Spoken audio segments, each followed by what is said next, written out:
What's going on, everybody, and welcome back to Comic Breakdown. In this video, we are going to be jumping into Lazarus Planet, Revenge of the Gods, issue number 1. This will be a limited series, coming from writer Willow Wilson. The artist is C. Tormey. The colorist is Jordi Belair. And this is giving us the war between two pantheons. After the events of Lazarus Planet, the gods of the multiverse have decided to take down the heroes they once called champions and the world that they have sworn to protect. For the years, the gods have sat idle atop their mountains as their legends faded into obscurity. Now is their time to remind the selfish mortals of their existence and take back the world with something more powerful than belief. That, of course, is fear. With only two heroes truly standing in their way, Wonder Woman and Shazam, will their combined powers be enough to stop the gods? Now, make sure you guys have subscribed to the channel, make sure that you like this video, and with that being said, let's dive into this breakdown. Alright gang, so we are starting off in Philadelphia. Two regular, average day people walking down the street, walking their children. They are simply discussing life, discussing their day-to-day, discussing their relationships and everything else. That's when one of them is hit with something. This something gives her a vision. That's when the two of them begin to argue. But this isn't the only thing that happens. Randomly across the street, it starts to happen to everybody. Everybody is seeing the future. They are getting their fortune told. Some of this bad, some of this good. Some seeing the winning lottery numbers. Others seeing that next Thursday they may have a stroke. And in the clouds, we have Apollo with his bow, saying that they have spent so long in their small, meaningless lives that they have forgotten every gift from the god is also a curse. That's where we have Billy walking onto the street. Witnessing all of this happening, he's trying to figure out what the heck is going on.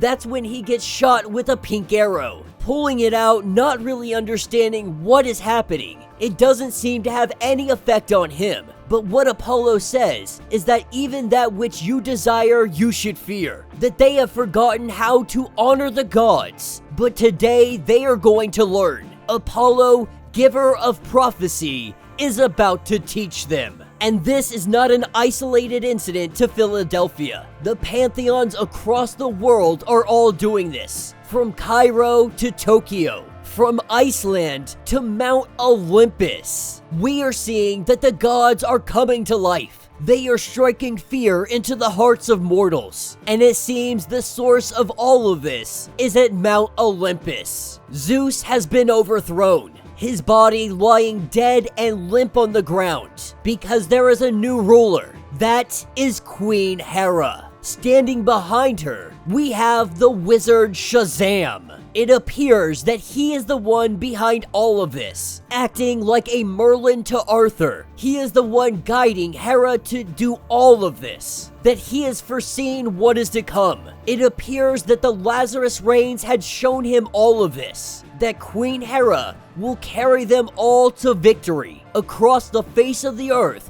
mankind will begin to tremble before the might of the old gods. And though they may fear you in the temporary, that fear will eventually turn into love. That is where Hermes comes in, letting it be known that there was a great victory won in Iceland, that they have built a shrine to the goddess there, the first in 1,000 years. This, of course, is excellent news. The time of mortal ambition is over, and the revenge of the gods is finally at hand. That is what takes us to Washington, D.C. We have Wonder Woman, Wonder Girl, and some others that are currently discussing what is going on. They know that they need a plan. While they could try to unite the armies of the entire world against the god, they do have the numbers to fight this. But to do this, you would have to broker world peace and then defeat the gods themselves. This is where Yara Flor tells Wonder Woman that you need to go up there and confront them. She is the daughter of Zeus, a link between this world and that. If the gods won't listen, then they won't listen to anybody. and Wonder Woman knows that she is right. While she is apprehensive, this is because the most powerful weapon of the gods has yet to be revealed. Reluctantly, she agrees that she will travel to Olympus and she will plead their case, telling them that if she doesn't return in 2 days, assume that she has failed and prepare to defend yourselves. This is where we pick up elsewhere. 2 boys looking in the creek, scared that there may be monsters here, but they also hear that there might be a treasure. This is where a cloaked man lets us know that there is treasure here. He jumps into the water. He reaches into the depths and he pulls out a golden hand. Now this isn't just any hand. This is the hand of a god. And he says that it will change the course of this war moving forward. That is what takes us to Mount Olympus. Wonder Woman has made her way atop this mountain, and she is asking where her mother is, and why the king of the gods lies defiled and unburied like an old pile of rags. Hera lets it be known that she didn't care about him because he was a useless adulterer. She finds him more appealing as a corpse. As for Wonder Woman's mother, she has been sent on an errand, asking what message Wonder Woman brings. There is no message, but a question, asking if this carnage is worthy of the gods, buying their power through suffering and death. And what will they gain through this horror that is really worth having? This is when Hera poses her a question, asking her if what she has by her side with the mortals is really worth sacrificing, because it never occurred to Wonder Woman that if the gods die out, the Amazons will die with them. Now, of course, she believes that this isn't true. Not having the guidance of her mother, she doesn't know what is fact and what is fiction.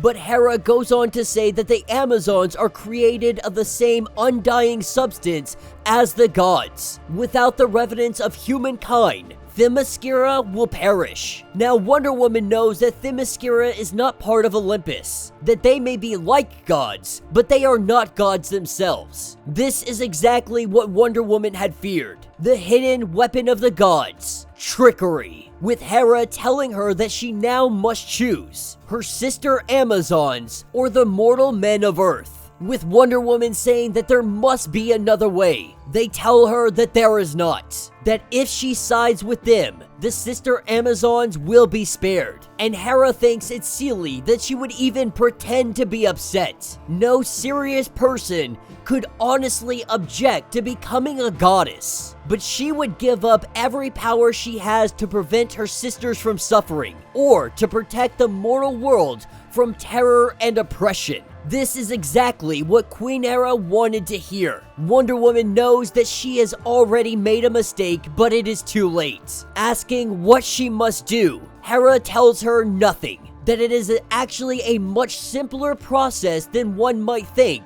turning somebody into a god. Zeus always made such a fuss about it, but now that she has this power, she actually finds it quite trivial. This is where we see something begin to happen to Wonder Woman. With a twirl of Hera's finger, we begin to see Wonder Woman evolving into something more, going on to say that she is the first to admit that gods aren't really that special. They do ridiculous things out of spite. They fall in love with inappropriate people, but they have something that the mortals do not. The gods have eternity. And this is where we see the transformation of Wonder Woman. She has gone from demigod to a full-on god. And that will be the end of this issue. So let me know what you guys think down in the comments. I am not usually a huge fan of Willow Wilson's work. I think some of her stuff has been relatively good, but the majority of it, I'm just not a huge fan of. But with that being said, so far this issue number 1, I am fully on board with. Now, if you guys remember, if you were following the channel for quite some time, we had followed Wonder Woman in the Sphere of the Gods. After the events of Dark Knight's death metal, we followed Wonder Woman comics for quite a little while. And I think my favorite stories have to do with the pantheons. It has to do with the gods. It has to do with the mythology. In real life, this is some of the most fascinating of things to me. So the fact that we finally get an opportunity to really dive into all of this. Because the gods are dying. Without the praising and worship of mortal men and women, eventually the gods will die out. They will no longer exist, and so they want to remedy this. The best way to do this is through fear, to remind them why they worshipped in the first place, to remind them that the gods are always there, they are always lingering, and they have the power to change the fate of all humanity. And so with Wonder Woman becoming a god, the question now is, will she side with humanity or is she going to stay with Mount Olympus? Will she side with the wizard Shazam and Queen Hera? And how is Billy going to react to all of this? This story has tons and tons of potential, and I am very excited to see where this limited series is going to take us. But let me know your thoughts, let me know your theories. If you would like to get caught up on everything that happened with Lazarus Planet, be sure to check out the link in my description as well as the top of this video. It will get you completely caught up on everything going on with this series. If you would like to support the channel, you can always do so by joining the channel membership. Much like Patreon, having 5 different tiers, from $1 to $50, from loyalty badges to getting comics every single month. Not only does this help out the channel tremendously, but you are getting tons of perks in the process. If you are unable to do this, do me a favor, subscribe to the channel, like this video, hit that notification bell, and with that being said, until the next breakdown.